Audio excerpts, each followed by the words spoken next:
ನಮಸ್ಕಾರ ಸ್ನೇಹಿತರೆ, ನಮ್ಮ ನಂಬಿಕೆಗೆ ಸ್ವಾಗತ ಸುಸ್ವಾಗತ. ಸ್ನೇಹಿತರೆ, ಓರ್ವ ಮನುಷ್ಯ ಮನಸ್ಸು ಮಾಡಿದ್ರೆ ಏನು ಬೇಕಾದರೂ ಸಾಧಿಸಬಹುದು ಅನ್ನೋದಕ್ಕೆ ನಮ್ಮ ಪ್ರತಿನಿತ್ಯದ ಬದುಕಿನಲ್ಲಿ ನಾನಾ ಉದಾಹರಣೆಗಳು ಕಾಣಸಿಗ್ತವೆ. ಆದರೆ ಮನಸ್ಸು ಮಾಡುವ ಶಕ್ತಿ ನಮ್ಮಲ್ಲಿರಬೇಕಷ್ಟೇ. ಭಾರತದ ಪುರಾಣ ಕಥೆಗಳನ್ನೆಲ್ಲ ಗಮನಿಸಿದಾಗ ಅದೊಂದು ಆದರ್ಶಪ್ರಾಯವಾದಂತಹ ಮಾರ್ಗವಾಗಿ ನಿಲ್ಲುತ್ತೆ. ಅಲ್ಲಿನ ಒಂದೊಂದು ಪಾತ್ರಗಳು ಬದುಕಿನ ಪಾಠ ಮಾಡ್ತವೆ. ಒಳ್ಳೆಯವರು ಕೆಟ್ಟವರಾಗಬಹುದು, ಕೆಟ್ಟವರು ಒಳ್ಳೆಯವರು ಆಗಬಹುದು.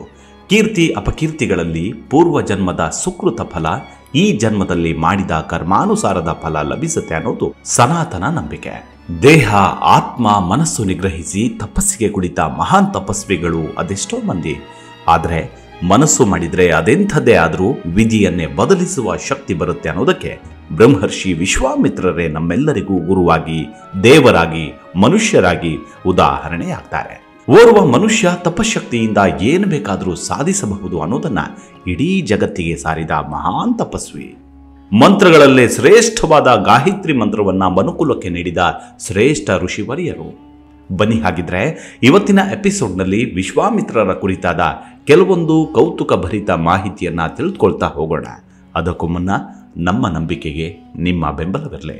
ಸ್ನೇಹಿತರೆ, ಗುರಿ ಸಾಧಿಸೋಕೆ ಮುಂದೆ ಬರುವವನು ಇತಿಹಾಸ ನಿರ್ಮಿಸ್ತಾನೆ ಅನ್ನೋದು ವೇದವಾಕ್ಯವೇ. ಆದರೆ ಅದೆಲ್ಲದಕ್ಕೂ ಮೂಲ ಮಾರ್ಗವಾಗಿರುವುದು ನಿಷ್ಠೆ ಮಾತ್ರ. ನಿಷ್ಠೆ ಇರುವಾತನಿಗೆ ಅಸಾಧ್ಯವಾದ ಕೆಲಸವೇ ಇಲ್ಲ ಎಂಬ ದೃಷ್ಟಾಂತವಾಗಿ ಅನೇಕ ಕಥೆಗಳು ನಮ್ಮನ್ನ ಮೂಕಚಕಿತರನ್ನಾಗಿಸ್ತವೆ. ಅಂಥವರ ಸಾಲಿನಲ್ಲಿ ವಿಶ್ವಾಮಿತ್ರ ಋಷಿ ನಿಲ್ತಾರೆ. ಬ್ರಾಹ್ಮಣ ಎಂಬುದು ಒಂದು ನಿಷ್ಠೆ, ಶಕ್ತಿ, ತಪಸ್ಸು ಎಂದು ತಾನೇ ಸ್ವತಃ ಬ್ರಹ್ಮರ್ಷಿಯಾಗಿ ತೋರಿಸಿಕೊಟ್ಟವರು ವಿಶ್ವಾಮಿತ್ರರು. ಮಾನವಕುಲ ನಿತ್ಯ ಉಪಾಸನೆ ಮಾಡಬೇಕಾದಂತಹ 4 ವೇದಗಳಲ್ಲೂ ಇರುವಂತಹ ಗಾಯತ್ರಿ ಮಂತ್ರವನ್ನ ಕಂಡ ದೃಷ್ಟಾರರು ಅವರು. ಮೂಲತಃ ಕ್ಷತ್ರಿಯನಾಗಿದ್ದರೂ ವಿಶ್ವಾಮಿತ್ರನೆಂಬ ಬ್ರಹ್ಮರ್ಷಿಯಾಗಿದ್ದೇ ನಿಜಕ್ಕೂ ವಿಸ್ಮಯ ಮೂಡಿಸುವ ಸಂಗತಿ. ಮೊದಲಿಗೆ ಅವರ ಪೂರ್ವಾಪರದ ಸಂಗತಿಗಳ ಬಗ್ಗೆ ಗಮನಿಸುವುದಾದರೆ, ವಿಶ್ವಾಮಿತ್ರರು ಚಂದ್ರವಂಶಕ್ಕೆ ಸೇರಿದವರು. ಗಾಧಿ ರಾಜನ ಮಗ. ಇವರ ಮೊದಲ ಹೆಸರು ವಿಶ್ವರಥ ಎಂಬುದಾಗಿತ್ತು. ಇವರ ಧರ್ಮಪತ್ನಿ ಹೆಸರು ಹೈಮವತಿ. ಆದರೆ ಮೇನಕೆಯು ವಿಶ್ವಾಮಿತ್ರನ ಮಡತಿ ಎಂದೇ ಲೋಕ ಪ್ರಸಿದ್ಧ. ಹಾಗೆ ವಿಶ್ವಾಮಿತ್ರ ಮೇನಕೆಯರ ಮಗಳೇ ಶಕುಂತಳೆ, ಕಣ್ವ ಋಷಿಯ ಸಾಕು ಮಗಳು. ವಿಶ್ವಾಮಿತ್ರನಿಗೆ ಶಾಲಾವತಿ, ದೃಷ್ಟದ್ವತಿ, ರೇಣು, ಮಾಧವಿ ಮೊದಲಾದ ಪತ್ನಿಯರು ಇದ್ರು. ಶಾಲಾವತಿಯಲ್ಲಿ ಹಿರಣ್ಯಾಕ್ಷ, ದೇವಶ್ರವ, ಕತಿ ಎಂಬ 3 ಮಕ್ಕಳಿದ್ರು. ಕತಿಯ ವಂಶಜರೇ ಕಾತ್ಯಾಯನರೆಂದು ಪ್ರಸಿದ್ಧರಾದರು. ದೃಷ್ಟದ್ವತಿಯಲ್ಲಿ ಅಷ್ಟಕ, ಕಚ್ಚಪ, ಹಾರಿತರ ಎಂಬ 3 ಮಕ್ಕಳು.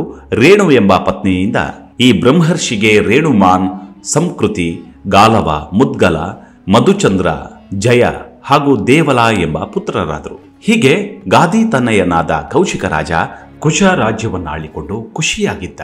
ಶಾಸ್ತ್ರದ ಜೊತೆಗೆ ಸಕಲ ಶಸ್ತ್ರವಿದ್ಯೆಗಳನ್ನು ಕಲಿತು ಕೌಶಿಕ ಅತ್ಯಂತ ಪರಾಕ್ರಮಿಯಾದ. ತನ್ನ ಪರಾಕ್ರಮದಿಂದ ಸುತ್ತಮುತ್ತಲಿನ ಸಾಮಂತರನ್ನೆಲ್ಲ ಸದೆಬಡಿದು ಸಾಮ್ರಾಜ್ಯವನ್ನ ವಿಸ್ತರಿಸಿ ಕೌಶಿಕ ಸಾಮ್ರಾಟನಾದ. ಆತ ಒಮ್ಮೆ ಪರಿವಾರದ ಸಮೇತನಾಗಿ ಬ್ರಹ್ಮರ್ಷಿಗಳಾದ ವಸಿಷ್ಠರ ಆಶ್ರಮಕ್ಕೆ ಹೋಗ್ತಾನೆ. ಆಗ ವಸಿಷ್ಠರು ಸಕಲ ರಾಜ ಪರಿವಾರವನ್ನ ನಂದಿನಿಯ ಕರುಣೆಯಿಂದ ಉಪಚರಿಸ್ತಾರೆ. ಕೇಳಿದ್ದನ್ನ ತಕ್ಷಣವೇ ಕೊಡುವ ಕಾಮಧೇನು ನಂದಿನಿಯನ್ನ ಕಂಡು ಕೌಶಿಕ ರಾಜನ ಮನ ಚಂಚಲವಾಯಿತು. ಅವನಿಗೆ ನಂದಿನಿಯನ್ನ ಹೊಂದುವ ಆಸೆಯಾಯಿತು. ಅದಕ್ಕಾಗಿ ಆತ ವಸಿಷ್ಠರಿಗೆ ನಂದಿನಿಯನ್ನ ಕೊಡುವಂತೆ ಬೇಡಿಕೆ ಇಟ್ಟ. ಅವನ ಆಸೆಗೆ ವಸಿಷ್ಠರು ಒಪ್ಪದಿದ್ದಾಗ ನಂದಿನಿಯ ಬದಲಾಗಿ 1,000,000 ಗೋವುಗಳನ್ನ ಕೊಡುತ್ತೇನೆ ಎಂಬ ಆಮಿಷವನ್ನು ಒಡ್ಡಿದ. ಈಗಲೂ ವಸಿಷ್ಠರು ಒಪ್ಪದಿದ್ದಾಗ ಕೌಶಿಕ ರಾಜ ಕ್ರೋಧಿತನಾದ. ಆತ ಬಲವಂತದಿಂದ ನಂದಿನಿಯನ್ನ ಎಳೆದೊಯ್ಯಲು ತನ್ನ ಸೈನಿಕರಿಗೆ ಆದೇಶಿಸ್ತಾನೆ. ಆದರೆ ವಸಿಷ್ಠರು ತಮ್ಮ ಬ್ರಹ್ಮದಂಡವನ್ನ ಮುಂದಿರಿಸಿಕೊಂಡು ತಪೋನಿರತರಾಗ್ತಾರೆ. ಆಗ ಕೌಶಿಕನ ಎಲ್ಲಾ ಶಸ್ತ್ರಾಸ್ತ್ರಗಳನ್ನು ಅವರ ಬ್ರಹ್ಮದಂಡವು ನುಂಗಿಬಿಡುತ್ತೆ. ನಂದಿನಿಯನ್ನ ಎಳೆದೊಯ್ಯಲಾಗದೆ ತಲೆ ತಗ್ಗಿಸಿ ಕೌಶಿಕ ರಾಜ ತನ್ನ ಅರಮನೆಗೆ ಮರಳುತ್ತಾನೆ. ವಸಿಷ್ಠರ ಆಶ್ರಮದಲ್ಲಾದ ಅವಮಾನವನ್ನ ಕೌಶಿಕ ರಾಜ ಹಗುರವಾಗಿ ತೆಗೆದುಕೊಳ್ಳುವುದಿಲ್ಲ. ಅವನಿಗೆ ಕ್ಷತ್ರಿಯರ ಶಸ್ತ್ರ ಬಲಕ್ಕಿಂತ ಬ್ರಹ್ಮ ತೇಜದ ಬಲವೇ ಅತ್ಯಂತ ಶ್ರೇಷ್ಠ ಎಂದೆನಿಸಿತು. ಅದಕ್ಕಾಗಿ ಕೌಶಿಕ ರಾಜ ತನ್ನ ಸಾಮ್ರಾಜ್ಯವನ್ನೆಲ್ಲ ಮಂತ್ರಿಗಳಿಗೆ ಒಪ್ಪಿಸಿ ಕಾಡಿಗೆ ತೆರಳುತ್ತಾರೆ. ತಪಸ್ಸಾಚರಿಸಲು ಪ್ರಾರಂಭಿಸ್ತಾನೆ. ಕೌಶಿಕ ರಾಜ ಕಠಿಣವಾದ ತಪಸ್ಸುಗಳನ್ನು ಆಚರಿಸಿ ಹಲವಾರು ಸಿದ್ಧಿಗಳನ್ನು ಸಾಧಿಸಿ ವಿಶ್ವಾಮಿತ್ರನೆಂದು ಪ್ರಸಿದ್ಧಿ ಪಡೆದ. ಎಷ್ಟೇ ಸಿದ್ಧಿಗಳನ್ನು ಸಾಧಿಸಿದ್ರೂ ವಿಶ್ವಾಮಿತ್ರನ ಮನ ಶಾಂತವಾಗಲಿಲ್ಲ. ಯಾಕಂದ್ರೆ ವಸಿಷ್ಠರಿಂದ ಬ್ರಹ್ಮರ್ಷಿ ಎಂದು ಕರೆಸಿಕೊಳ್ಳುವ ಹಂಬಲ ವಿಶ್ವಾಮಿತ್ರನಿಗಿತ್ತು. ಅದಕ್ಕಾಗಿ ಆತ ಘೋರ ತಪಸ್ಸನ್ನ ಆಚರಿಸಲು ಪ್ರಾರಂಭಿಸ್ತಾನೆ. ಇದೇ ರೀತಿ ಘೋರ ತಪಸ್ಸನ್ನ ಆಚರಿಸಿ ಹೊಸದಾದ ಸೃಷ್ಟಿಯನ್ನ ರೂಪಿಸುವುದು ವಿಶ್ವಾಮಿತ್ರನ ಉದ್ದೇಶವಾಗಿತ್ತು. ವಿಶ್ವಾಮಿತ್ರನ ಘೋರ ತಪಸ್ಸಿನ ಸುದ್ದಿ ದೇವತೆಗಳ ರಾಜ ದೇವೇಂದ್ರನಿಗೆ ತಲುಪುತ್ತೆ. ವಿಶ್ವಾಮಿತ್ರ ಹೀಗೆಯೇ ತಪಸ್ಸು ಮಾಡಿದ್ರೆ ಇಡೀ ಸ್ವರ್ಗವನ್ನೇ ಕೇಳಬಹುದೇನೋ ಎಂಬಂತೆ ದೇವೇಂದ್ರ ಚಿಂತಿತನಾದ. ಚಳಿ, ಮಳೆ, ಗಾಳಿ, ಬಿಸಿಲುಗಳ ಪರಿವಿಲ್ಲದೆ ವಿಶ್ವಾಮಿತ್ರನ ತಪಸ್ಸು ಯಶಸ್ವಿಯಾಗಿ ಸಾಗಿತ್ತು. ಆದರೆ ದೇವೇಂದ್ರನ ಆತಂಕ ದಿನದಿಂದ ದಿನಕ್ಕೆ ಹೆಚ್ಚಾಗುತ್ತಲೇ ಇತ್ತು. ಕೊನೆಗೆ ದೇವೇಂದ್ರ ಹೇಗಾದ್ರೂ ಮಾಡಿ ವಿಶ್ವಾಮಿತ್ರನ ತಪಸ್ಸನ್ನ ಭಂಗಗೊಳಿಸಲು ನಿರ್ಧರಿಸ್ತಾನೆ. ಅದಕ್ಕಾಗಿ ಆತ ದೇವಲೋಕದ ಸುಂದರ ಅಪ್ಸರೆ ಮೇನಕೆಯನ್ನ ಕರೆದು ಆಕೆಗೆ ವಿಶ್ವಾಮಿತ್ರನ ತಪಸ್ಸನ್ನ ಭಂಗಗೊಳಿಸುವ ಜವಾಬ್ದಾರಿಯನ್ನು ವಹಿಸಿದ. ಮೇನಕೆ ಸಮುದ್ರ ಮಂಥನದ ಸಮಯದಲ್ಲಿ ಹೊರಬಂದ ಅಪರೂಪದ ಅಪ್ಸರೆ. ಅವಳ ಸೌಂದರ್ಯದ ಮೇಲೆ ದೇವೇಂದ್ರನಿಗೆ ಅಭಿಮಾನವಿತ್ತು. ಅದಕ್ಕಾಗಿ ಆತ ವಿಶ್ವಾಮಿತ್ರನ ತಪಸ್ಸನ್ನ ಭಂಗಗೊಳಿಸಲು ಮೇನಕೆಯನ್ನೇ ಭೂಮಿಗೆ ಕಳುಹಿಸಿದ. ನಂತರ ಮೇನಕೆಯ ಬಲೆಗೆ ಸಿಲುಕಿದ ವಿಶ್ವಾಮಿತ್ರನ ಪಾಡು ಏನಾಯಿತು ಅನ್ನೋದು ಈಗಾಗಲೇ ಎಲ್ಲರಿಗೂ ತಿಳಿದಿರುವಂಥದ್ದು. ಆದರೂ ಮುಂದಿನ ವಿಡಿಯೋದಲ್ಲಿ ಮೇನಕೆ ಹಾಗೂ ವಿಶ್ವಾಮಿತ್ರರ ಪ್ರೇಮ ಪ್ರಸಂಗ ಹೇಗಿತ್ತು ಅನ್ನೋದನ್ನ ವಿವರಿಸ್ತೀನಿ. ಹೀಗೆ ವಿಶ್ವಾಮಿತ್ರರು ತಮ್ಮ ಬದುಕಿನುದ್ದಕ್ಕೂ ಅಚಲವಾದ ಆತ್ಮವಿಶ್ವಾಸದಲ್ಲಿ ಸೋತರೂ ಕುಂದದೆ ತಾವಂದುಕೊಂಡಂತೆ ಸಕಲ ಅತೀಂದ್ರಿಯ ಶಕ್ತಿಗಳನ್ನು ಸಂಪಾದಿಸಿ ಬ್ರಹ್ಮರ್ಷಿ ಸ್ಥಾನಕ್ಕೇರ್ತಾರೆ. ಸ್ನೇಹಿತರೆ, ಮಂತ್ರಗಳಲ್ಲಿ ಗಾಯತ್ರಿ ಮಂತ್ರವೇ ಅತಿ ಶ್ರೇಷ್ಠವಾದದ್ದು ಅನ್ನೋದನ್ನ ಎಲ್ಲ ಪಂಥಗಳು ಒಪ್ಪಿಕೊಳ್ತಾವೆ. ಅಂತಹ ಬಲಿಷ್ಠ ಮಂತ್ರವನ್ನ ಮನುಕುಲಕ್ಕೆ ನೀಡಿದ್ದೇ ವಿಶ್ವಾಮಿತ್ರರು. ಅವರು ತಮ್ಮ ಯೋಗ ಭಂಗಿಯಲ್ಲಿದ್ದಾಗ ಗಾಯತ್ರಿ ಮಂತ್ರವೇ ಆಕಾಶದಲ್ಲಿ ತೇಲುತ್ತಿರುವುದನ್ನು ಕಂಡು ಮಂತ್ರಮುಗ್ಧರಾಗ್ತಾರೆ. ಅದಕ್ಕಾಗಿ ಅದೆಷ್ಟೋ ದಿನಗಳ ಕಾಲ ತಪಸ್ಸಿಗೆ ಕುಳಿತು ಅದರ ಅರ್ಥವನ್ನ ಮನಗಾಣುವುದಕ್ಕೆ ಸರ್ವ ಪ್ರಯತ್ನವನ್ನು ಮಾಡ್ತಾರೆ. ಕಡೆಗೆ ಆ ಜಗನ್ಮಾತೆಯ ಆಶೀರ್ವಾದದಿಂದಲೇ ಗಾಯತ್ರಿ ಮಂತ್ರವನ್ನ ಸಂಪೂರ್ಣವಾಗಿ ಕೂಡಿಸ್ತಾರೆ. ಗಾಯತ್ರಿ ಎಂಬುದು ವೇದ ಮಂತ್ರ. 4 ವೇದಗಳಲ್ಲೂ ಇರುವಂತಹ ಒಂದೇ ಒಂದು ಮಂತ್ರವೆಂದರೆ ಗಾಯತ್ರಿ ಮಂತ್ರ.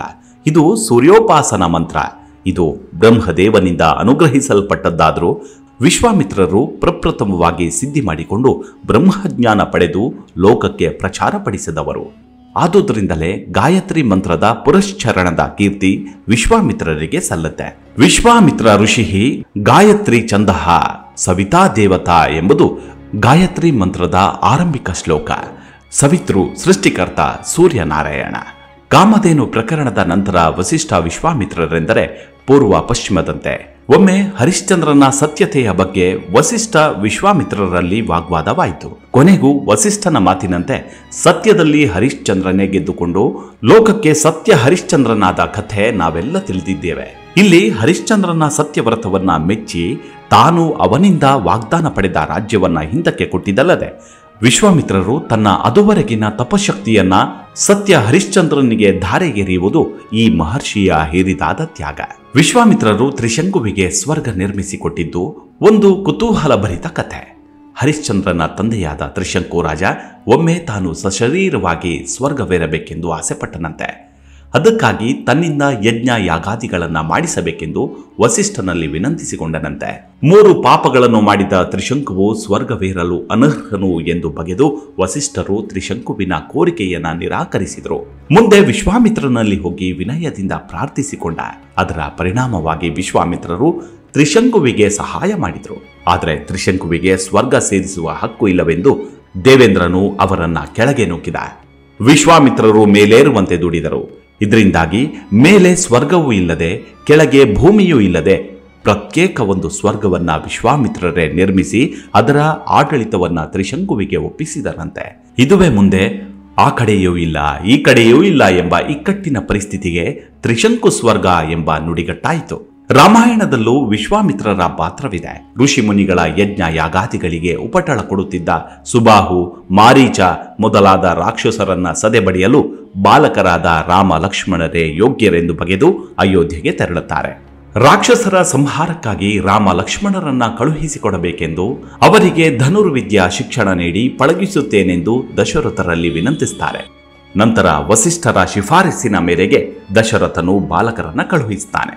ವಿಶ್ವಾಮಿತ್ರರು ರಾಮ ಲಕ್ಷ್ಮಣರಿಗೆ ಬಲ, ಅತಿಬಲ ಎಂಬ ವಿಶೇಷವಾದ ಬಿಲ್ಲು ವಿದ್ಯೆಯನ್ನ ಬೋಧಿಸುತ್ತಾರೆ.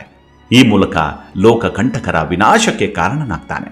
ಕ್ಷತ್ರಿಯನಾಗಿ ಜನಿಸಿಯೂ ಬ್ರಹ್ಮರ್ಷಿಯ ಪದವಿಗೇರಿದುದು ಆತನ ತ್ಯಾಗ, ತಪಸ್ಸಿನ ಫಲ. ಸಪ್ತ ಋಷಿಗಳಲ್ಲಿ ಒಬ್ಬರಾದ ವಿಶ್ವಾಮಿತ್ರರು ಗೋತ್ರ ಪ್ರವರ್ತಕರು. ಇವರ ತ್ಯಾಗ, ತಪಸ್ಸು, ಗುರಿ, ನಿಷ್ಠೆ ಇವೆಲ್ಲವೂ ಸಾಧಕರಿಗೆ ಮಾದರಿಯಾಗಿದೆ. ಇಂದಿಗೂ ವಿಶ್ವಾಮಿತ್ರರು ನಮ್ಮೊಂದಿಗೆ ಬೆರೆತು ಹೋಗಿದ್ದಾರೆ. ಅವರ ಪೂರ್ವಾಪರ ಕಥಾನಕಗಳು ನಮ್ಮೆಲ್ಲರನ್ನು ರೋಮಾಂಚನಗೊಳಿಸುತ್ತೆ, ಬದುಕಿನ ಪಾಠ ಬೋಧಿಸುತ್ತೆ ಅನ್ನೋದರಲ್ಲಿ ಯಾವುದೇ ಅನುಮಾನವಿಲ್ಲ. ಇವಿಷ್ಟು ವಿಶ್ವಾಮಿತ್ರರ ಕುರಿತಾದ ಸಣ್ಣದಾದ ಮಾಹಿತಿ. ಮುಂದಿನ ಎಪಿಸೋಡ್ನಲ್ಲಿ ಮತ್ತೆ ಸಿಗೋಣ. ಅಲ್ಲಿವರೆಗೂ ನಿಮ್ಮ ಆರೋಗ್ಯದ ಕಡೆ ಗಮನವಿರಲಿ. Take care. ನಮಸ್ಕಾರ.